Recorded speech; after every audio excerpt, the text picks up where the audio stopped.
Hello everyone. Okay. In this video we are going to discuss about child health nursing subject for the GNM second year students. Okay. In this the child health nursing subject, okay, chapter 4, that is the disorders and health problems of a child. Okay. Next in that one subtopic is there, that is the marasmus disease condition. Okay, we have discussed what is meant by marasmus, what is the definition, what are the clinical manifestations is there. Okay, what is the etiological factors for the marasmus. Up to here we have discussed already in previous videos. Okay, in this video we are going to discuss about especially diagnosis of marasmus. Okay, if the children is suffering with the marasmus, okay, how we are identified exactly the children is suffering with the, especially this type of marasmus they are suffering. Okay, in this we are discussed diagnosis especially. Okay, first of all we have to identify what is the cause of marasmus. Okay, in diagnosis, first of all, what is the cause for marasmus? Why the children is suffering with the this type of protein energy malnutrition or protein caloric malnutrition? In that subtopic is, that is the marasmus. Okay. Next in this we have to identify by doing the careful assessment on the children. Okay, as a nurse we are identified and we have to do the assessment of the children. Okay, in this assessment what we are identified means especially dietary history. Okay, what is the dietary habits of the children? The children is taking a protein rich diet or caloric rich diet or a carbohydrate rich diet or vitamin diet. Okay, what type of diet the children is taking? Okay, sometimes the children is refuse all this type of food, the children is taking only junk food. Okay, due to this habit, okay, due to the poor dietary habits also one reason for the marasmus.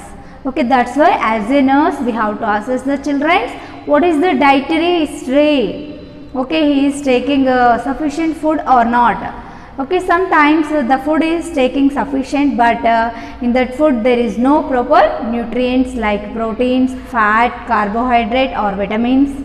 Okay, these nutrients should be deficiency in the food, then the child will be suffering with this type of marasmus disease condition. Okay, next in this we have to do the first step assessment. In that assessment, first of all we have to collect the dietary history. Okay, which time the child is taking food or which times, okay, how many times the child is taking food or how much quantity he is able to take. Okay, what is the digestion of child? Okay, the food is easily digested or the food is sometimes vomited. Okay, is there any problems? The problems should be identified by doing assessment. Okay, after that next step is the physical examination. Okay, in that physical examination there are 4 steps is there, no? Inspection, palpation, percussion, auscultation. Okay, in these 4 steps every nurse we have to do the first nursing assessment, after that physical examination. Okay, every nurse we have to follow these type of 4 steps, but different conditions patients is there. Okay, they are having different types of symptoms. Okay, steps is same, but symptoms or etiological factors will be different. Okay, that's why we have to do the physical examination of the children. Okay, in this physical examination we have to identify by the congenital malformations. Okay, is there any congenital anomalies? Means we have already discussed in previous videos. Sometimes the child having what is meant by means esophageal anomaly or esophageal malformations or esophageal fistula. Okay, abnormal communication in between the esophagus and trachea. Okay, in this what happens means in that esophagus the food only enters, the food should be reached to the stomach. Okay, in the trachea, when we are inhale the air, when we are taking the air should be enters through the trachea up to lungs. Okay, this is the normal function of trachea and esophagus.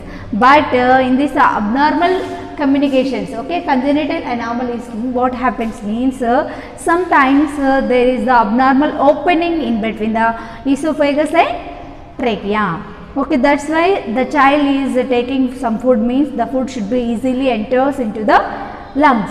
Okay, the time the child will be suffering with the choking or breathing difficulty. Okay, this is the dangerous problem to the children. Okay, as a nurse we have to identify, is there any communicable or any congenital malformations is there in the children, or any structural abnormalities is there in the children, that will be identified by doing the physical examination.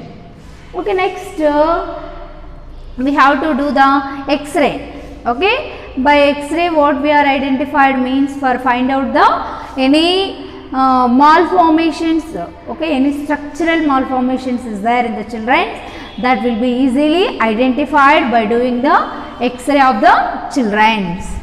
Okay, next one is the, we have to do the one test like serum albumin level test. Okay, we are doing the serum albumin test. Okay, through this way, is there any protein deficiency or fat deficiency or carbohydrate deficiency or any nutritional deficiency is there in the children, that will be easily identified by doing this serum albumin level test to the children. Okay, next one is the urine creatinine test. Okay, it is also another test for the easily identification of any food or any nutritive loss, deficiency or deficiency of nutrition disorders is there, that will be easily identified by doing the serum creatinine test. Okay, next these both tests are done in the laboratory only. Okay, next body weight without height. Okay, na as a nurse we have to check the height and weight of the children. Okay, height and weight of the children according to their age. Okay, the height and weight is normal, or according to their age height and weight will be abnormal. Okay, that will be identified by doing the physical examination in that height measurement and weight checking. Okay, through the weight checking we have to identify easily, is there any weight loss or weight gain, okay, or normal weight. These three steps we are easily identified by doing this type of physical examination. Okay, next one is the height. Okay, by the height measurements, okay, according to their age, the child having normal height or abnormal height. Sometimes the child age will be 2 years or 3 years. According to their age group, the child will be very short or the child will be very tall. Okay, is there any abnormality or normal is there, that will be easily find out by doing the weight height measurements. Okay, next we have to do the some skin test. Why? Because due to the malnutrition, due to the loss of nutrients in the food, okay, the child having some type of skin changes, okay, some patches or rashes or some color changes in the skin, that will be easily identified by doing the skin test. Okay, next one is the, okay, up to here we have discussed diagnosis of marasmus disease condition in the children.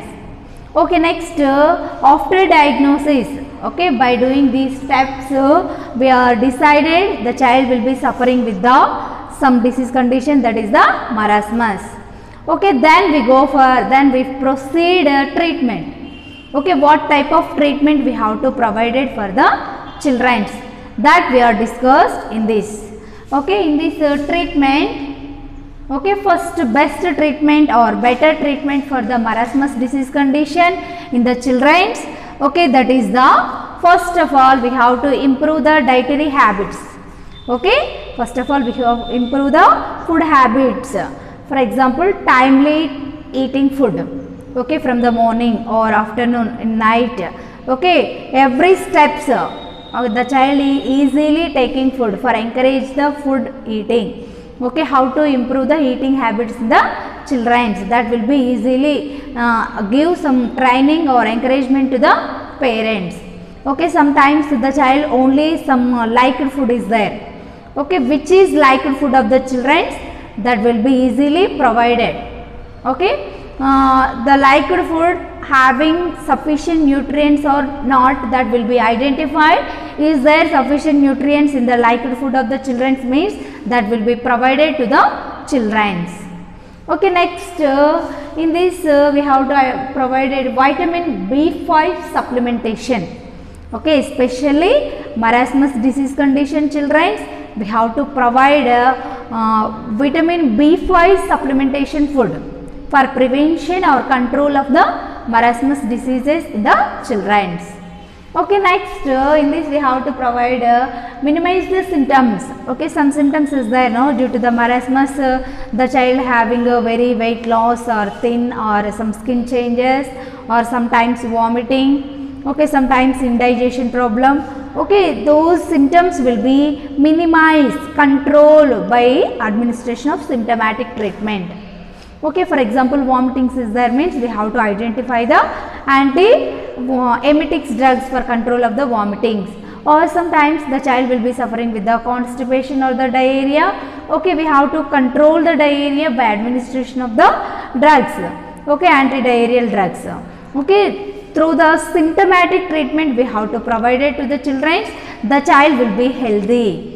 Okay, first of all we have to control the symptoms. After that we proceed for the exact dietary management for the children. Okay, next one is the increased diet required proteins. Okay, especially we have to provide diet. In the diet the child having the excessive proteins, vitamins and minerals. Okay, fat. Okay, now which diet we have to provide it to the children? In the diet compulsory we have to add some proteins and vitamins and minerals. Some of the fat we have to provide it for the children for improving their nutritional status. Okay, next we have to provide small frequent of meals. Okay, small frequent of meals means a small amount of food many times. Okay, the child will be taking small amount of food. Okay, in that small amount of food many times means every 1 hour or every 2 hours or every 3 hours. Okay, why? Because the food once the child will be taking, he is given some gap, means the food will be small food, easily digested. The food should be give some energy to the body. Okay, for prevention of vomitings or indigestion problems or uncomfortable in the stomach. Okay, these all problems will be complete controlled by providing small frequent of meals to the children. Okay, next in this we have to provide the, okay, why we have to provide it small frequent of meals means sometimes the child will be suffering with the abdominal distension. Okay, the stomach or abdominal distension is there in the children. Okay, excessive food only one time in the morning, the child taking excessive food. Okay, on full day he is not taking any food. Okay, from the 8 o'clock he eaten many or more amount of food. Okay, after 8 o'clock up to night 9 o'clock he is not taking any food. Why? Because at a time the child will be taking more amount of food means the food should not digested. Okay, the food will be stored in the stomach. The stomach will have the distension. Okay, for prevention of these conditions we have to provide small frequent of meals to the children. Okay, this is the treatment for the marasmus. Okay, thank you everyone.